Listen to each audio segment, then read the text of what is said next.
This is like, Awesome. yeah, I know. This is How's exciting. it going? I've been so excited to chat with you.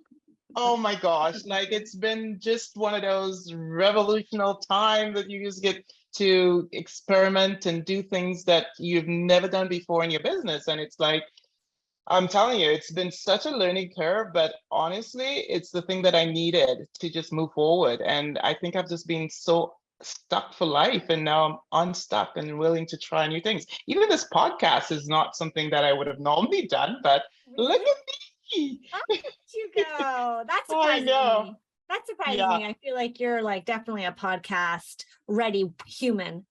Yeah, I know. Everybody thinks that about me, Rebecca, but honestly, it's just been, yeah, I just don't do very well when it comes to anything with cameras. I just love to be in a small group, but this is where I think I was just telling Vera that, pop is not just for, finding out a process about how you do business, but it's a process of how you do life. And so you basically want to take everything that you learn and put it into practice just on a daily basis of what you do. And so things like your confidence level begins to rise because things become repeatable and you start to push against those obstacles that you just feel like you've just been so nervous to push through. But this has been the year to do that. And I must say, I'm just so thankful for the program because I didn't even know I had this capability to push through, but I am right here. I mean, I went to so many parties yesterday just because this stampede here, and somebody was saying to me, my God, it's like you just have something just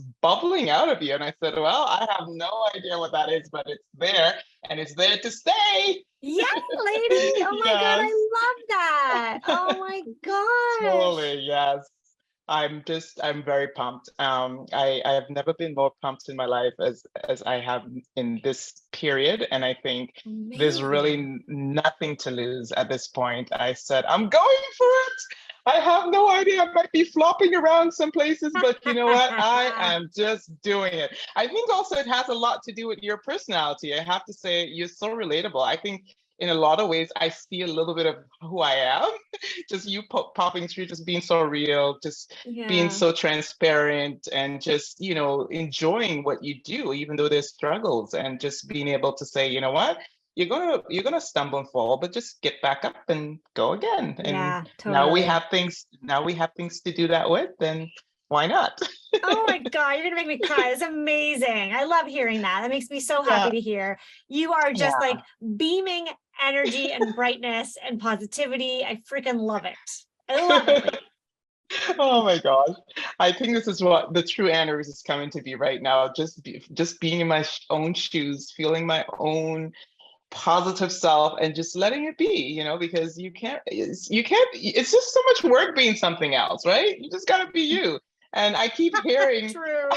I keep hearing people saying, just be you. And I'm like, yeah, I'm trying. But it's like there's always this resistance. And now I'm just like, okay, let it rip. Let it rip. Let And it rip. I love it. Oh my seriously, goodness. yeah. So yeah, that's basically where I'm at. I want to just again just really, really do justice to this program, and I am really putting everything into it just to make sure that I'm getting everything out. I'm still working on the process. Funny enough, I'm Mhm. going through models because I'm actually trying to implement things as we Awesome. speak, and it's going to be a Amazing. lifetime thing. So I don't want to rush this. Yeah. I figure Yeah. do well or don't bother is pretty much what I want to say. But I love that yeah, mantra. yeah, That is such just a good mantra. Do well or don't bother. yeah. My father always told me, if you're gonna do it well, or just don't bother. And he's just one of those people who I just saw did excellence, not perfection, but excellence. He was living a man who lived to his very potential of excellence, and he wanted that in all of his kids, and he always preached that, like, don't bother to do it if you're not going to do it well. So there you go, Daddy. You're in the grave, but you know, I'm doing Amazing. it. That's right. That's right. Amazing. Well, Yeah. I'm so excited to have you on the podcast. Is there anything specifically that you really want, any message that you specifically want us to get through or to talk about today?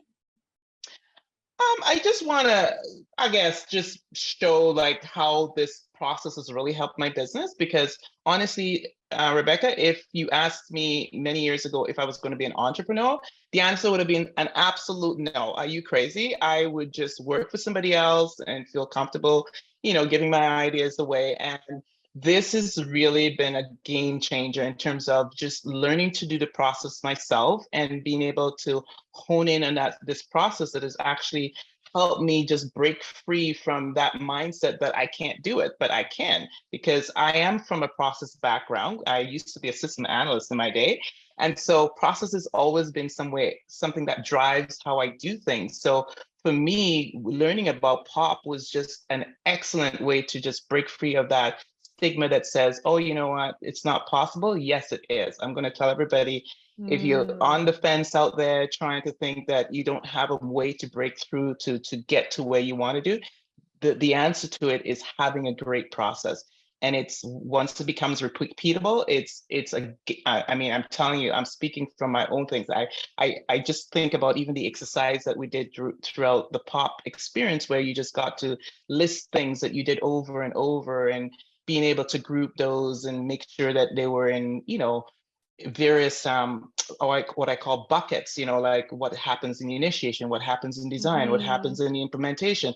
Now I can look back at that because it becomes my Bible, right? Okay, what have I missed? Because right now I was just like running with my head cut off, and I had no freaking way of how I was going to make through it. So I really want to just tell people, like, wherever they're at, there is hope. There is hope because Anna-Ruth is doing it. Oh my God, amazing. Okay. Yeah.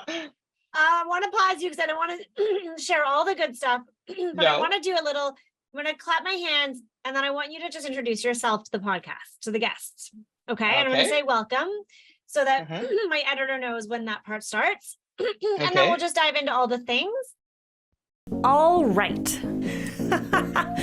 I'm Rebecca Hay, and I've built a successful interior design business by trial and error, podcasts, online courses, and so many freaking books. Over the last decade, I've grown from an insecure student to having false starts to careers, and now I'm finally in the place where I want to be.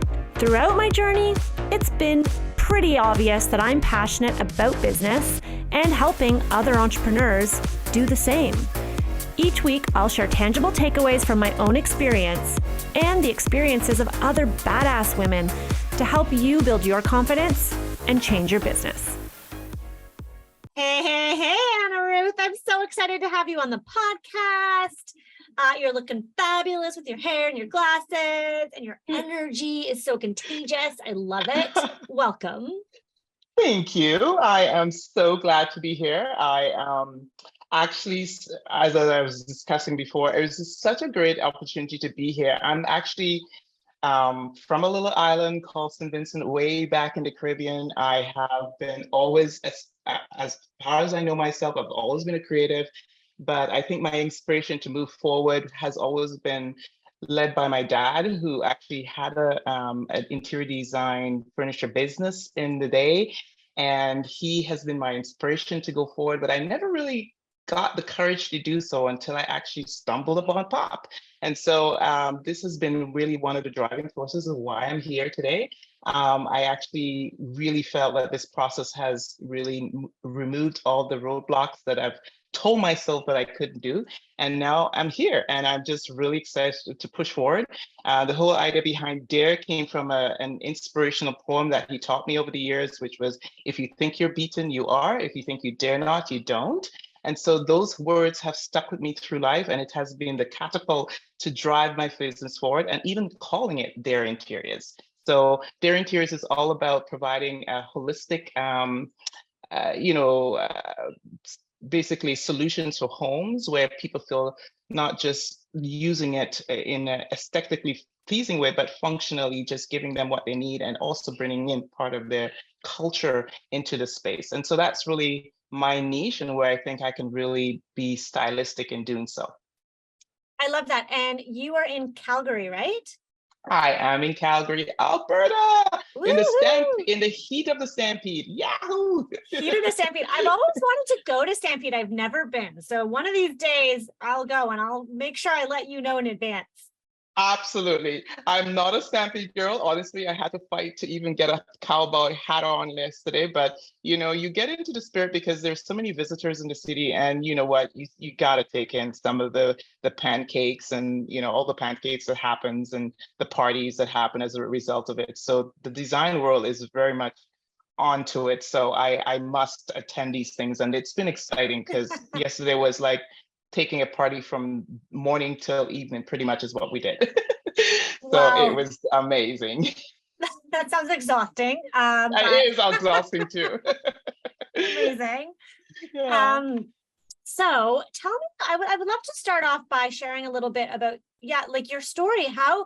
So you were inspired by your father who had an interior design business. Did you go to Mhm. school for design? Like, give us a little bit of background how you decided to turn this into a career.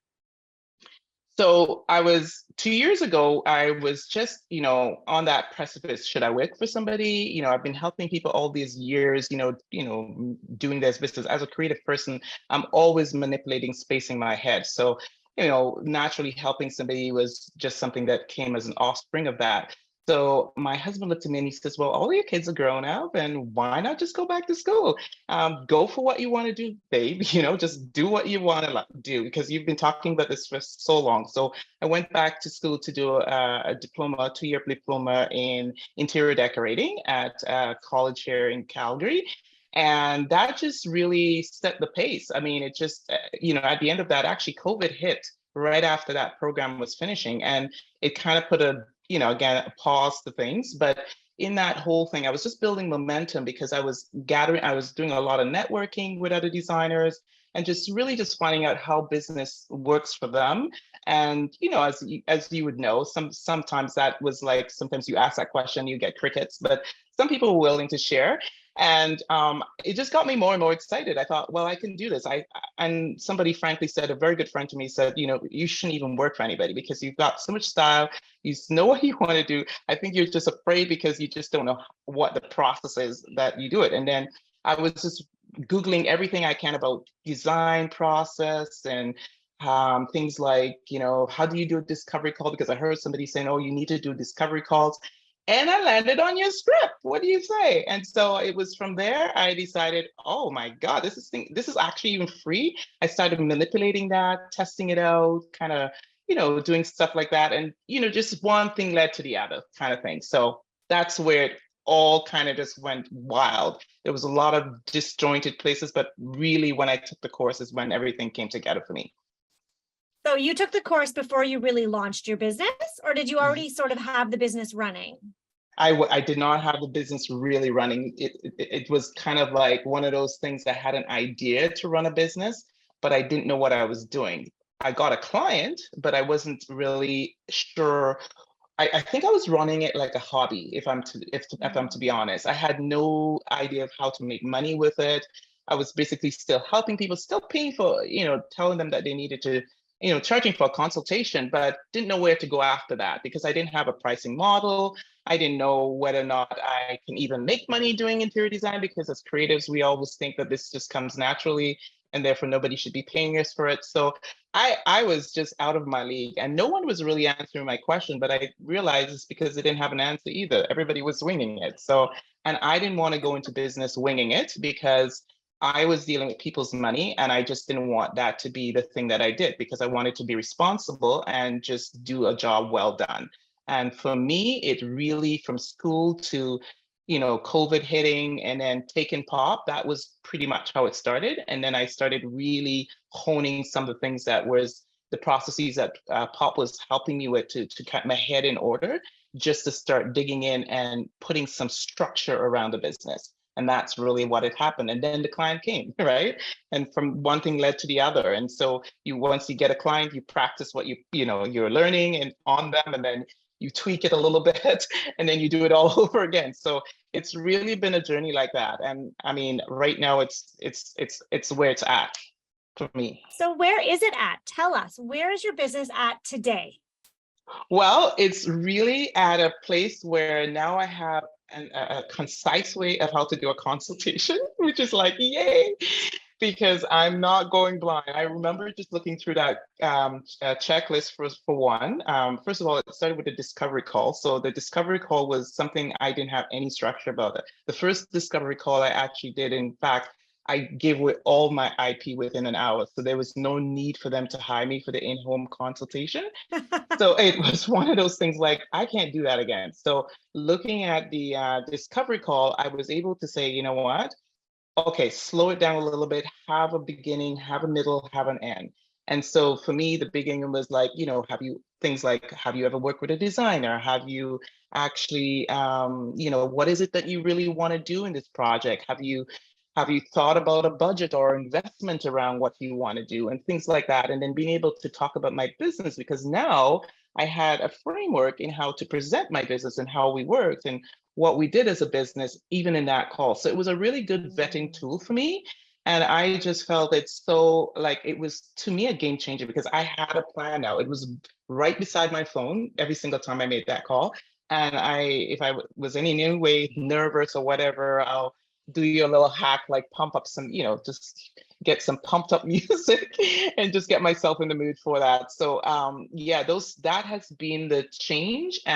Just doing a really good consultation and then making that lead into an in-home consultation. The part that I'm still working with is the design part because I haven't really had a project to kind of sink my teeth into it, but I do now have a framework in how I do the initiation and sorry, not the initiation, but basically how the design process works from, the drawings and all the telling the client, because most people don't know how a design bill. I'm finding a lot of clients really don't know how a design bill works. And so being able to tell them how that process works allows them to be a little bit more relaxed and know what to expect is really what I'm thinking. Yeah. Amazing. So it sounds like you're clearly identifying who your client is. You're onboarding clients really smoothly because now you have a process that you can use to sell to them, right? And it makes you feel confident, it sounds like. Totally. And that's really what it was. I mean, I wasn't confident, so I couldn't portray that, but now I can actually say, no, this is how I work. Like, this is how everything funnels through everything. So even in the in-home consultation, I was very good about, presenting ideas when I got to the home, but I had a hard time transitioning from, okay, now we've done the walkthrough and we know what we kind of want in the space and what their needs are, what's working, what's not working kind of thing. How do you transition into the money talk? And the money talk was just the scariest thing ever. And I mean, it took me taking your pricing, what do you call it, pricing with confidence score. And it was just one of those things that I needed to narrow down how I was going to talk about money. And again, money was now being talked about at the discovery level as well as in the in-home section. So it was easily more, it was easy to talk about. And the clients knew exactly what to expect. So that for me was a big, a big change for what I was doing in terms of how I was running my business. And just again, transitioning was a big deal for me, like what to expect after. For example, at the in consultation phase, you want to make sure that that the next steps are, we will follow up with a proposal. We will, we will walk through what the scope of the work is. And, so everything is always very upfront with the client so that I just don't like to surprise people. And I was running my business on surprises and people were like, well, I didn't know this and I didn't know that. And now I just want to be very clear in the beginning what we're giving you as a service. I want to just take a pause for a second and just go back to the pricing portion, because I think it's an important conversation to have, because I think that a lot of us creatives, we hold ourselves back because we don't like talking about money, or we're not confident in the price that we're putting forward to our clients because we're like, is it enough? Is it too much? What are my colleagues doing? This project might be different. I don't know. Can this client afford it? Like, I used to be so in my head about money. And I know so many of us are. So let's just take a minute. I just want to hear from you about how my course, Pricing with Confidence, is like a little bite-sized course, really. I think you said Yes, it it is. didn't take you long to do the course. No, no, How did absolutely. that inform your pricing model, and how, or change your pricing model? So before I had, again, there was no one was sharing this information. So for one, and there's 2 points to the pricing. There's one is actual price and structure, like what type of pricing. So a lot of people were saying, well, I charge hourly and I'm just starting out because, and hourly works for me. And, it's, there's all these, pros about it, but then there's a con, so you had a lot of this discussion in the design room. But for me, what it was it was able, I love, because my natural intent was to talk about money upfront. I went with a fixed model, a fixed fee model, basically, because it just got the big numbers out of the way.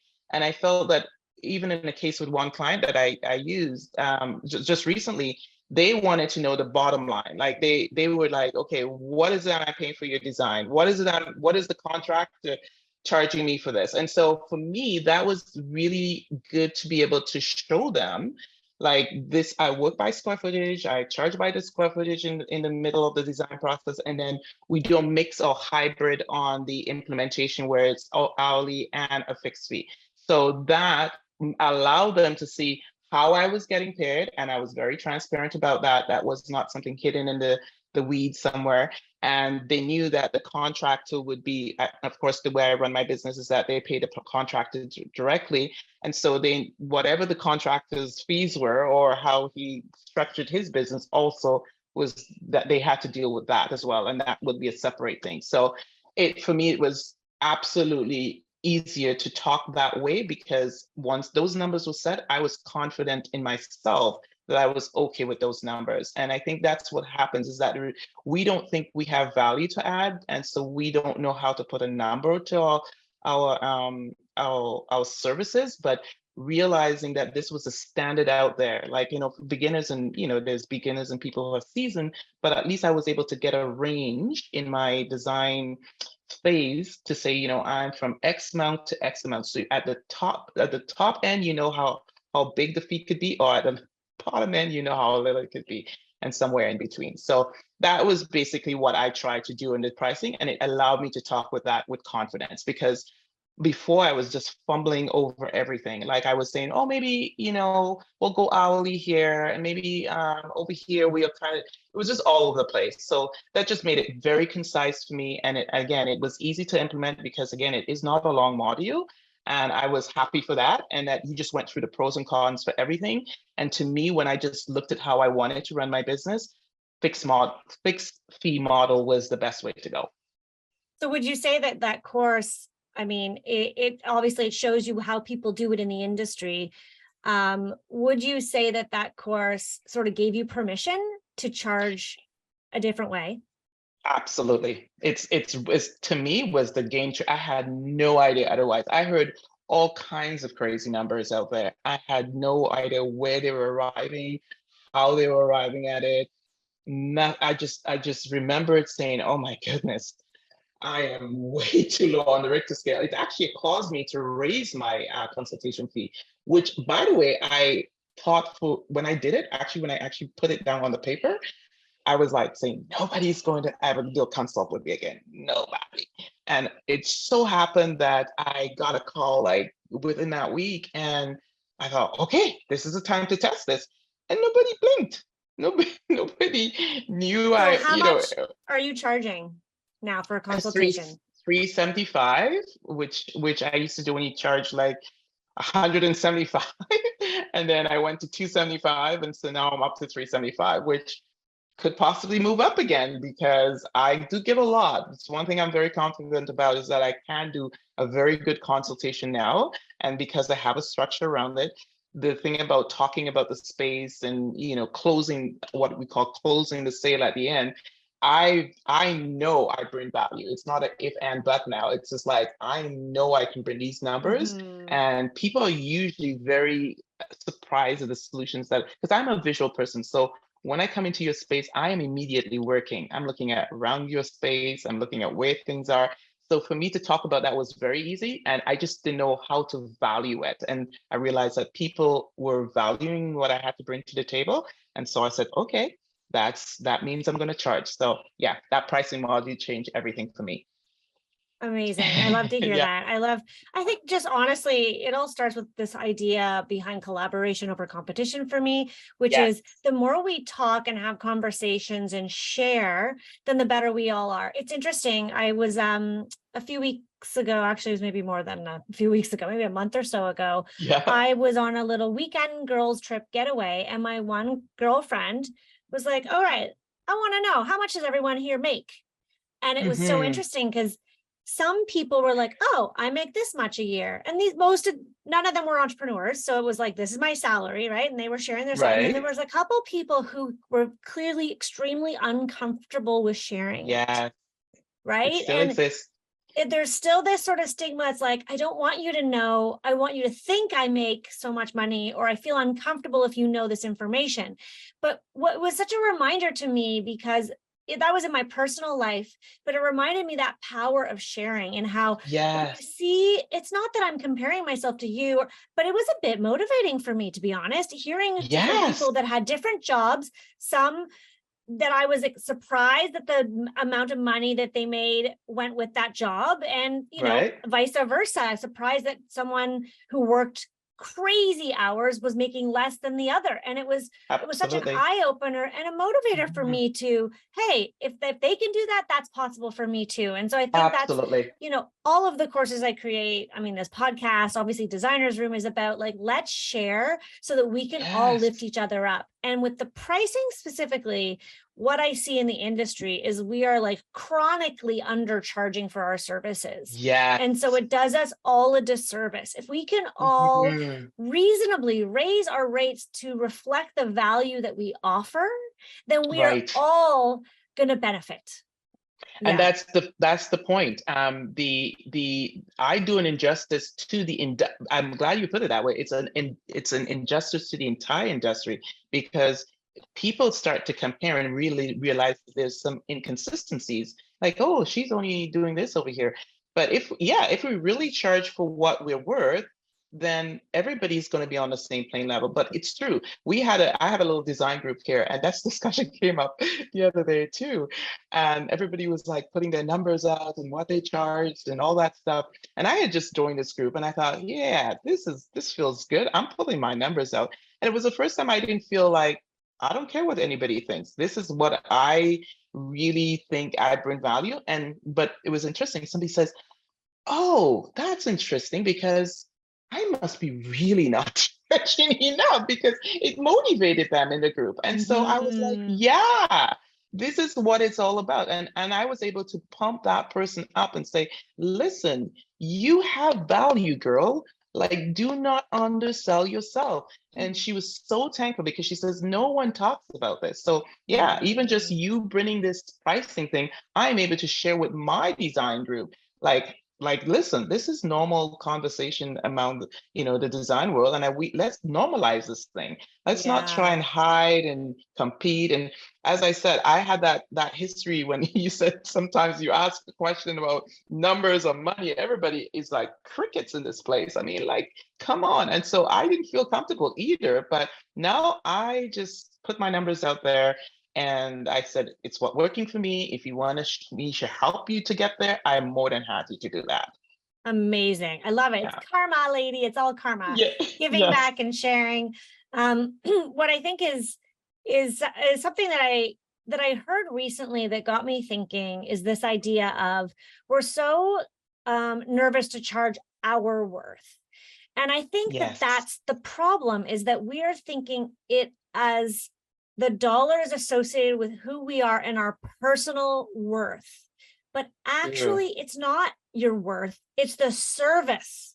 Yes. It is the service that you offer. It's the people valuing that. It has nothing to do with you and your abilities as a human. And I think Right. sometimes if we can shift that conversation in our minds to recognize Mm-hmm. that if I'm going to charge $10,000, it's because the service I'm offering is in demand. This person values it, and it's an excellent service. And I can Absolutely. can remove that from, am I worth $10,000? Well, I don't think Yes. I'm worth it. It's like remove the me portion of it and Yes. focus on that service. Obviously, you're the expert and you are the person waving the magic wand and making it happen, but it isn't about us and our worth. It's about Yes. the service. It is very true. And I had to do that mind shift when I realized that people were actually saying, wow, I didn't realize that you know so much about this topic on, carpets, for example. Like, man, there's a million carpets out. I mean, just whatever it is, right? I mean, they value your stuff. And I started saying, wow, people do value what we do. So why not charge properly for it, right? It's Yeah. is a service like anybody who offers a service. We don't ask the doctors, by the way, we just pay them, right? So why is it True. with creatives that we tend to think, well, it's not, everybody thinks they could be a creative. Well, we all creative, let's put it this way, but everybody thinks that they can do the same level of work without the training and stuff like that. And I've had a lot of nightmares, I've heard, with clients just trying to do their DIY, and then all of a sudden they pick us up, oh, I'm drowning over here. Can you come and help bail me out? Like, that is why we do what we do, and this is why Yeah. you need us, and that's all I have to say to that. But yes, Yeah. Amazing. All right, let's talk about process. Let's talk about Power of Process, because you were such a great member of our community throughout Power of Process, always speaking up yeah. in our Zoom calls, in our live study hall sessions. Oh, And that's how, that's how we connected, you and I. yes. Uh, Yeah. so I'm curious. First of all, I love that you've shared that you really hadn't launched your business that much, if at Yeah. all, before No. taking Power of Process. Because I know we get a lot of designers, or I get a lot of DMs with people Mm, saying, oh, I haven't been running my business. Like, is POP for me? And I'm always like, well, there's something to be learned from it. But I'm always kind of like, I don't know. I guess we need to ask someone who didn't have a big design business or a few years under yes. their belt and was Yes. able to take it. And so as someone who didn't have years under her belt running a design business, Yep. what surprised you about Power of Process? So the biggest surprise I would say is I didn't realize how unstructured I was. So it was for me, I was glad that I was at the beginning because I didn't have a lot of bad habits or anything that I was doing that I needed to do big change on. So pop came in at the right time for me to sort of implement this structure or the framework in which I wanted to run a business.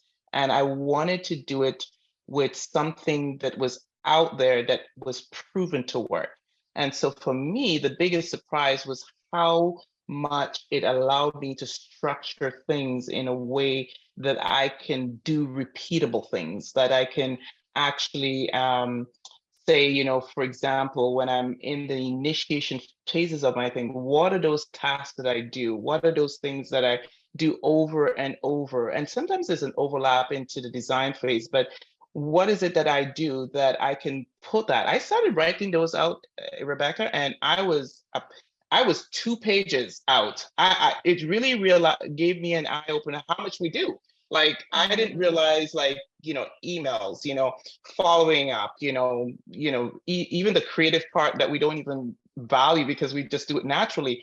But there's a lot of legwork behind getting that solution to the client and making sure we're communicating on that level that is being able to be, like, allows them to know that we're on top of this and we are going to keep you in the loop and this is what's happening. So for me, it was really seeing that all the tasks that I did was able to be placed in 3 different buckets. And the first bucket was my initiation, the second was my design, and the third one was the implementation.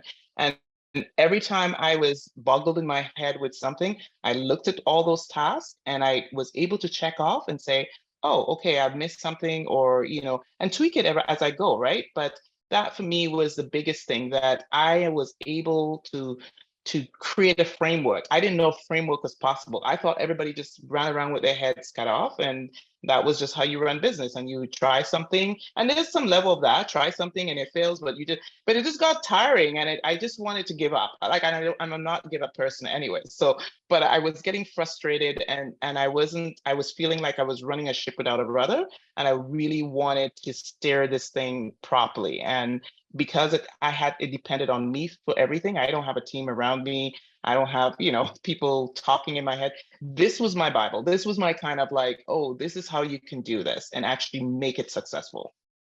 Did I answer your question? Yeah, I mean, totally. I love that. It's like you came to Power of Process expecting to learn, I'm not sure what, we can talk about that, expecting something. Yes. And then when you got in it, you're like, oh, yes. I'm really disorganized, or yes. I don't have a system. I didn't even realize. There is a system, right? So yeah, because I think even if you talk to anybody out there, when I kept asking this question to a lot of designers who are in business for 20 years and up, and even asking them things like, how do you run your business? What works for you? What are some of the struggles you're having? They would just jump around that question. And so I always thought, well, maybe there's nothing out there to kind of run. You kind of just got to wing this thing. Because yes, in the design phase, as designers, we know that we have the schematic phase and all these different, whatever. But how does that translate into business? Like, how does that actually make you a business person? Yes, that's a creative process, but how do you take the creative process and bring it into the business? And so that was the biggest eye opener, that there was a way to run a proper interior design business that could be profitable. And it all started with structuring how you do your pricing, structuring how you actually create the business from a high level in terms of what is under each of these phases that you run as a business, and actually looking at those tasks and seeing how you can. I think even if I don't plan to expand, but now I see those tasks, I can say, oh, if I have somebody to help me, there's some tasks that I don't want to do. So I can see that visually now where it's happening in each bucket and say, okay, I would like somebody to help me with this area. And I will focus on the creative part, which is the design, which I love to do. And the implementation, of course, we have many people behind us as contractors and people suppliers who help us implement those things. But that is really what was a shocker for me, that there was actually something out there that we can actually, and this is really because I was searching and searching. I mean, I've done every keyword there is out there for something with process. And it's not that there's nothing out there. It was just so jumble rumble. Like they just wasn't concise enough for my brain to wrap myself around. And again, I'm speaking from a place where I used to be a systems analyst, so I know how software was built. So even if you could build software using a defined system, then there's gotta be a way to bring the design. Lady, we kind of breezed over that part. Your experience as a systems analyst? Yes. So, I mean, holy, no wonder you totally value the systems. Tell me about that. Like, how does that help you? Like, do you find that like your past experience as a systems and I don't even know what that does. Analyst, yes. Analyst. How does that fit with you developing your process in your business? Like, was it helpful, or did it feel like two totally different worlds? Huge. Because they call it different names, but for example, one of my roles was to actually drive software from the moment of requirements right down to deployments. And I worked for big companies that competed against Microsoft in its day and all these big giants out there. And so the biggest thing that worked for us as a small company, I was working for a small company that was competing against a big giant. And one of the things that changed their trajectory on business was their process. They had a defined way of how requirements got. Then they had a quality assurance section where they actually had to test the product. And then they had basically a way to catch any mistakes before it got out the door. So in that whole systematic approach, my role was to make I was a people person, that the systems person who saw make sure that the requirements talk to, the user requirements people talk to, the design people, and the design people talk to the analysts, so that whole cohesive system was how they got things to the market. And one night I remember we were competing for, I don't know what, I guess stakeholder or whatever, but it gets crazy in the software world where who I gets don't to know. market I first. do not know. Yeah, I can it's all imagine about though. it's very competitive. It's who gets, especially if you're coming out with a new something, a new technology or something, you want to get that market share. So Right. I remember I was working like a dog, like I never even saw daylight for 6 months because I was in this hole just where I was just actually trying to make the process so succinct that everybody was on, I had to be on top of everybody to make sure that they were following it, just because I knew that if we didn't follow it, we were going to have a product that was lousy at the deployment stage. And I didn't want to get that headache of somebody calling and saying, listen, I can't even install your product. It's crashing even on the first install or whatever. And so I was trying to mitigate that risk. And so that's why I was so driven by process, because process, I saw it work in the marketplace, and I saw how profitable those big companies became just because they had a way of getting something to market. Wow. A software to market. First, everyone, a systems Analyst. A systems analyst. Sounds crazy, eh? Oops, I just lost my headset there. Oh yeah, okay. For me. There you go. Sure. Got too excited. Oh my gosh, I love that. It's okay. You've completed, or when you finish Power of Process. You're cutting out a little bit, I think. My microphone. Hear me? Yeah. Okay, hold on. Yeah, you're. It keeps changing my microphone. Why is it doing that? Built-in microphone. I lost my mic. You did? Yeah. The heck? These technologies, sometimes, yeah, because I just thought I was. What the heck? You sound better. So weird. Give me 1 second here. Hold on. Okay. It's so weird.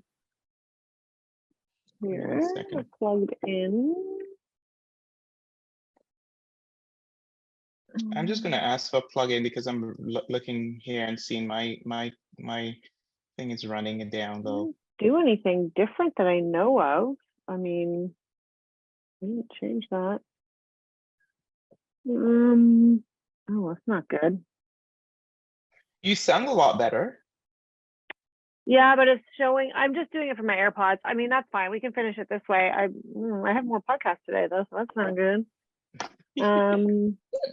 Yeah, weird. Okay, I don't know what happened there. Oh, it's back. Yeah. Okay. Maybe it's a Zoom thing. Can you hear me now? Oh yeah. You sound way better. Yeah, that's for sure. Technology, man. I don't know. I tell you, I know too well about that. Oh, I used to be honest. I used to be a system analyst, and this is what we used to try and figure out how to fix. Oh my gosh! I knew you were on my team. I don't want to do that. No, I know. I want to do more design now. That's why I just gave it up altogether, because I was like, dang, man, this is like, I mean, what a different world, though. Like that's such a different world. It is. It's. Somebody said to me, Anna, you are in a very good place because you get to use two sides of your brain, the analytic part and the creative part. So yeah, I never knew I had that. Hello, my hubby helper. here. I know. He's just trying to get me hooked up because I'm looking that I'm running low here on juice. I thought I had my thing plugged in, but technology as it is. He's still in the computer world. That's where we met. So I don't. Cool. Yes. Amazing. All right. So with the last few minutes that we have, I would just love for you to share before we get to the nugget, any last sort of anything that we didn't talk about that you experienced inside Power of Process that you feel would be valuable to share with anyone listening that is considering taking the course, has never heard of the course, is just kind of wondering like, what is the deal with this? Is there anything we haven't covered you feel like would be really valuable to share? I don't, nothing comes to mind per se, but I would say that just beyond the course, it's just I've also listened to a lot of your pop podcasts in the course in pop, and it's been, just hearing it from live people who are in the business, who are able to pass on, who are not hiding their information, has also been a tremendous game changer for me, because I put myself where they are and think, wow, if they can do it, certainly I can, right? So for me, it's just hearing those stories. I love the community. The community is huge in pop. And I think just the fact that everybody feels relaxed to share. And it's really given me that confidence just to build, even to do this podcast, is because I've been participating in those what do you On call the them, Zoom, like on the Zoom, study hall yeah, the study sessions. halls and Yeah. stuff, right? I realized, wow, I didn't think I was able to talk to camera. And I remember the first part of it, I would just freeze. Like, I would come on, but I didn't want my camera on, or I didn't want to say anything. But just having people who are just relaxed, who are not in, who really taken that mantra, collaboration over competition to heart, and just sharing and being vulnerable and transparent is really something I gathered. Hence the reason why I'm in the design room, because I want to continue that. It's funny that you think you're gonna, take pop and then go away, but just being a part of that group has really motivated me. I told my husband, basically, I don't even know if I can go on if I don't have a whole crew of people behind me, like just saying, hey, Anna, go for it, take the plunge, be encouraged, so it's a very encouraging environment, is what I have to say. And you've done a really great job in just the way you structured it. Just keep providing information, things you can learn, everything from how you write a contract well, what are some of the steps you need to take when you're doing a business contract, all these things are just, they don't have anything out there that allows you to compare anything. But being in the pop experience is just like, wow, this is so invaluable, I would say. And I would encourage people to jump in there, because if nothing else, you will be supported, you'll be encouraged, you'll feel like you have something in you to move forward, because the people something that somebody shares or do will allow you to push forward wherever that barrier is. Yeah, I love that you shared that, because I do think the community is one of the best aspects. And the fact that POP, or pop as everyone refers to it, Yes, is live. Like the modules are recorded, the lessons are recorded. You can do them in your own yes, time. But we show up in community live on Zoom, yes, in the Facebook group, live Q&As, which is unique, I think, compared to a lot of courses out there. And absolutely. and the next time around, we're going to do it again. It's going to be 8 weeks. We're going to give everyone a little bit even more time. It's going to be 8 weeks of live Perfect. support. So, and that Yay. any POP alumni is welcome back. You have lifetime Awesome. access. Yay. We're making some updates to the course too, things that I think will be really valuable, a little bit more information and detail on things like, how do you run a presentation? What's a good rule of thumb? Yeah. Best Yes, that would be practices for great. trade day and kickoff and things like that. Because those are the questions that we get in those study halls. And then we Yes. always kind of run out of time. So, but back to what I was saying with community, I do think that is a really powerful. And I love hearing you say that. It's like, the course ends, and then of course you have the opportunity to join us inside Designer's Room, which you took because you're a smart cookie. And Yes. you have that support system. It's a support Yes. system of, let's face it, it's all women, Yes. of female founders who are motivated to grow, who want to learn and want to share. And even if you can't show up for every call, you can Yep. rewatch the replay.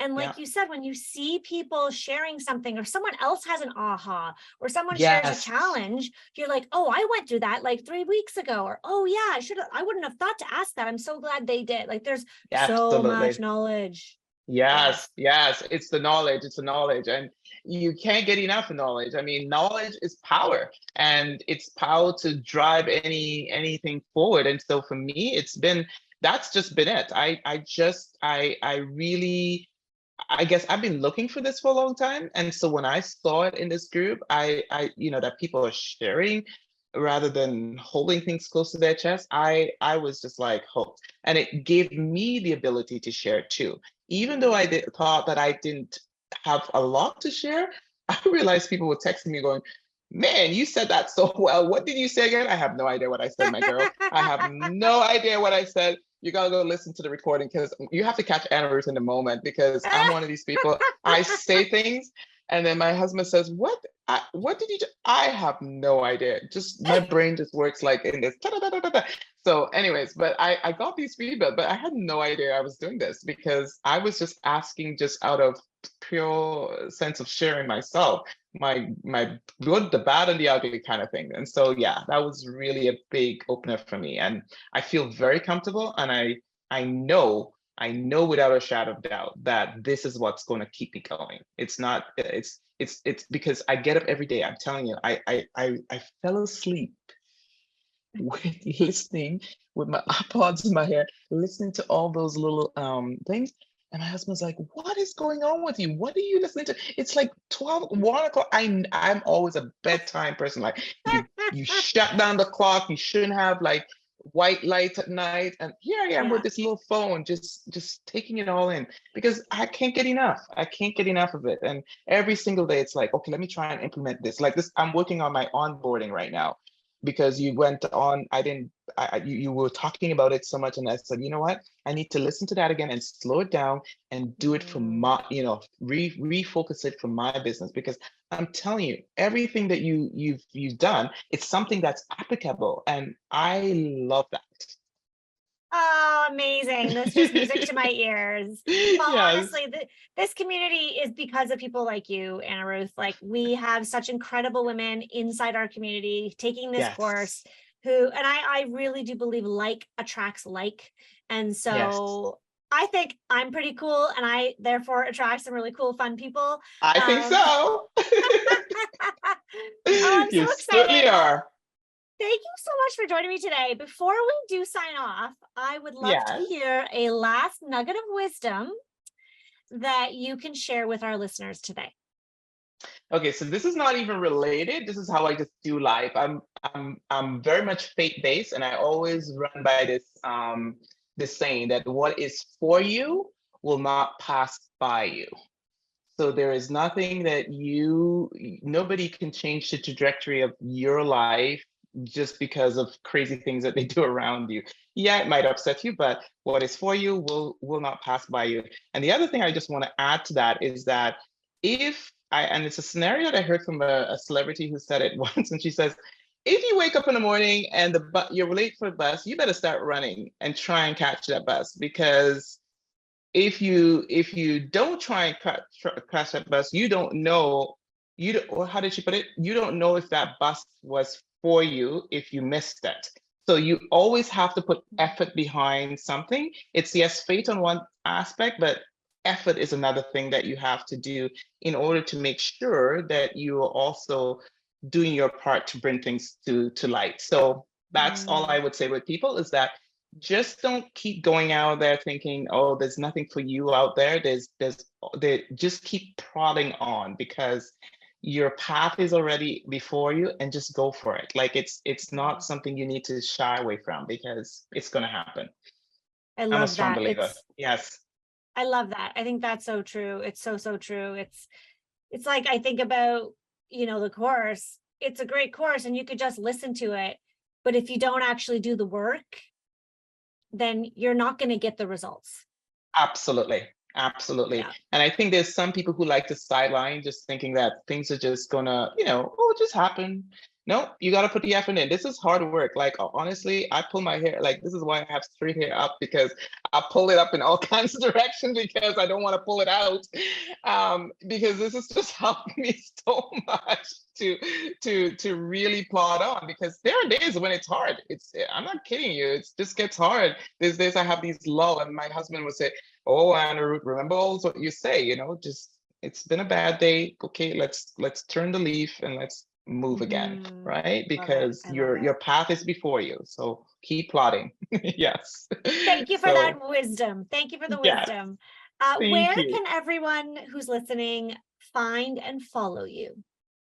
I am at Dare Interiors YYC. So at Dare Interiors YYC is where you find me. I'm not at the Facebook group anymore. I just had to, I found even that pop allowed me to disconnect from Facebook because there was so much distraction. I had so many things to go through in the process that I just came off of Facebook. That could be a long rant, but I just needed to focus. And so I'm only on Instagram now. And I do have a website, which is www.dareinteriors.ca. And that is Yeah. DARE Interiors, correct? Yes, Yes. DARA. I dare you, as in as I I dare dare you. you. I I dare love you. Yes, that's exactly what it is. It's a daring process. They said I'm I a love daring it. person, so there you go. There is Amazing. my Well, name. I dare you to come back on the podcast in a year and tell Yes. us and show us where your Yes. business is at a year from now, because I have a feeling it's going gangbusters out there, and I can't wait to watch you thrive. Oh, thank you so much. I'm believing for that, and I am prepared to do whatever it takes to get to that next level. And with people who like yourself and the pop community that inspire me, I'm sure it's going to happen. Amazing. Well, thank you so much for being on the Thank, podcast. thank you so much for having me. This was a delight.